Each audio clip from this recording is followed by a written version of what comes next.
శాఖ ఇదివరకు చెప్పాం మనం. నాకు ఇచ్చిన శాఖలను ఎట్లున్నాయంటే దురదృష్టమో అదృష్టమో మా పొన్నమని చెప్పాలి. గడబడైన తర్వాత నాకు ఇచ్చారు. మత్స్యశాఖ గడబడ లేపారు. 10 ఏళ్ళ అంత కింద మీద చేసి పడేసి అది నా చేతిలో పెట్టారు. ఇదొక్కటే కాకుండా యానిమల్ హస్బెండరీ ఇచ్చారు, పశుసంవర్ధక శాఖ. దాంట్లో గొర్రెల బర్రెలు అన్ని కిరికిర్లు అయినాక నా చేతిలో పెట్టారు. ఇప్పుడు నేను ఆ కిరికిరి కడుక్కున్నా లేకుంటే మళ్ళీ కొత్తగా పని చేయాలన్నా అర్థం కాని పరిస్థితి. కాబట్టి ఎంత క్లిష్టమైన పరిస్థితిలో నాకు ఇచ్చారో అంతే అద్భుతంగా. స్పోర్ట్స్ ఒక్కటే కాదన్నా, నాకు ఇచ్చిన 5 అట్లే ఇచ్చారు. అంతేనా కదా. తెలంగాణ వచ్చిందే నీళ్లు నిధులు నియామకాల మీద. దాంట్లో నిధులు నియామకాలు ఎవరికి ఇయ్యలే. కానీ ఇప్పుడు యూత్ సర్వీసెస్ పెట్టి నేను ఎట్లా ఎంప్లాయ్మెంట్ జనరేట్ చేయాలని అదొక శాఖ ఇచ్చారు. ఇక గొర్రెల విషయం అయితే మొత్తం ఈ రాష్ట్రంలో జరిగింది ఏందో మొత్తం దేశంగా తెలిసిపోయే విధంగా అదే గొర్రె బయటికి దాటే మళ్ళీ అదే గొర్రె లోపట్టుకోవచ్చు, అదే గొర్రె బయటికి దాటే అదే గొర్రె లోపట్టుకోవచ్చు. ఆ శాఖ కూడా నాకే ఇచ్చారు. ఇక శాప సంగతి నేను చెప్పి ఫ్లోర్ లీడర్గా ఉన్నా. నేను 96లో వార్డు కౌన్సిలర్ని, 2001లో సర్పంచ్ని, 2006లో ఎంపీపీ, 2014లో జడ్పీటీసీని, జిల్లాకు ఫ్లోర్ లీడర్ని, 2021లో జిల్లా అధ్యక్షుడిని, 2023లో అందరు కలిసి టికెట్ ఇస్తే ఎమ్మెల్యేని, ఇప్పుడు మేమందరం మంత్రిని. ఈ మొత్తం పీరియడ్లో గత 10 సంవత్సరాలకి ఎంచి చేపలు ఎట్లా ఇస్తారో నేను ఆ కులకు సంబంధించిన వ్యక్తిని చూద్దామంటే కూడా నేను పోయి నిలబడితే చేపలు ఇడిచేది కాదు. నేను మళ్ళీ ఇంటికి పోయినాకనో లేకుంటే అక్కడి నుంచి పోయిన తర్వాత చేపలు ఇడిచేది. ఎందుకు ఇడిచా అంటే 3 లక్షలు, అవి పెరిగినవి 3000 పెరుగుతాయి లోపల. ఈ 3 లక్షలకు 3000కు తేడా ఎక్కడ పోయిందని ఆలోచన చేస్తే చాలా మోసం జరిగింది. ఆ మోసం ఈరోజు దానికి మనం ఇబ్బందులు పడతా ఉన్నాం. ఒక ప్రభుత్వం ఒక ఆలోచన, ఇది చేపల విషయంలో గొర్రెల విషయంలో చాలా ఇబ్బందులు జరిగినాయి కదనే ఆలోచనతో ఈసారి 19 కోట్ల రూపాయల బడ్జెట్ పెట్టి ఈ కార్యక్రమాలు తీసుకుంటే, నేను ముఖ్యమంత్రి గారి క్యాబినెట్లో మా అన్న కూడా కూర్చున్నాడు. క్యాబినెట్లో అన్న మీరు గతంలో ఎట్లా చేసినా నాకు సంబంధం లేదు, కానీ ఈరోజు మాత్రం మొత్తం రాష్ట్రంలోనే మొదటిసారి చేపల మంత్రి ఇచ్చిండ్రు. మరి నేను చేపల మంత్రి అయి ఉండి కూడా చేపలు ఇవ్వకపోతే రేపు నాకు తల వంచుకోవాల్సిన పరిస్థితి వస్తుందన్నా. మీరు ఏం చేస్తారో నాకు తెలియదంటే స్పెషల్ బడ్జెట్ కింద 120 కోట్ల రూపాయలు శాంక్షన్ ఇచ్చే ఈ చేపల ఉత్పత్తి చేసే కేంద్రాలకు కానీ మిగతా చేపల మనం ఫ్రీగా ఇచ్చే చేపలకు కానీ ఏర్పాటు చేయడానికి మనకు ఒక అవకాశం ఇచ్చింది. రేపు మళ్ళీ ఒకసారి బడ్జెట్లో కూర్చొని క్లియర్ చేసుకుంటాం.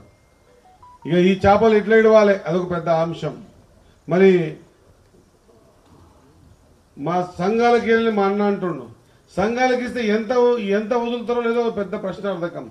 దానికి ఎవరిని అటాచ్ చేయాలి లేదా ఈ దారి ఖచ్చితంగా మీకైతే మాట ఇస్తా ఉన్నా, ప్రభుత్వం ద్వారా అది సంఘాలకు ఇచ్చినా లేకపోతే టెండర్ ప్రక్రియ అయినా 80 mm నుంచి 110 mm ఉన్నటువంటి చేప, పెద్ద సైజు చేపలు మాత్రం ఖచ్చితంగా మీకు ఇప్పించే ఏర్పాటు చేస్తా. ఇది చేప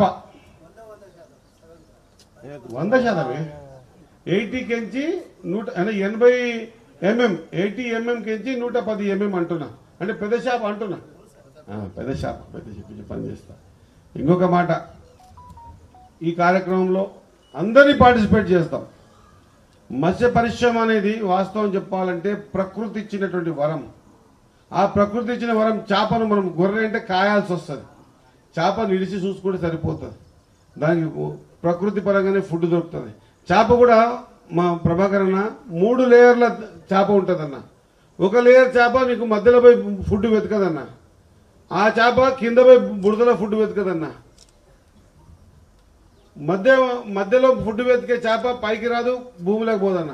భూమిలో బురదలో పెరిగే చేప మధ్యలో పైకి రాదన్న.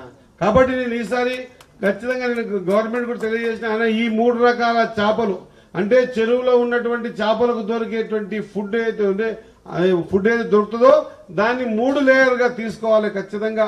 మీదన్నా కొర్రమీన అంటాం, మనం మట్ట అంటాం, కొర్రమట్ట కానీ మిగతా దుబ్బొచ్చ కానీ మిగతా అన్ని కూడా చేపల్ని ఏర్పాటు చేసి ఖచ్చితంగా ఈసారి సమయం తక్కువ ఉంది. నేను ముందే చెప్పిన, ఫస్ట్ వర్షంకే తీపి నీళ్ళకే చేప తొందరగా పెరుగుతుంది. ఆ తీపి నీళ్లు చెరువులలో వచ్చి చేరే లోపే చేప పిల్లలకు టెండర్లా లేకుంటే ఇంకా ఇతరత్ర మళ్ళీ రాబోయే రోజుల్లో అతి తొందరలోనే ఒక క్యాబినెట్ మీటింగ్ ఉంది, క్లియరెన్స్ తీసుకొని ఖచ్చితంగా ఈసారి మొత్తం రాష్ట్రంలో 83 కోట్లకించి 88 కోట్ల చేప పిల్లలను ఇచ్చేటువంటి చెరువులు, నీటి కుంటలు ఉన్నాయి మన దగ్గర.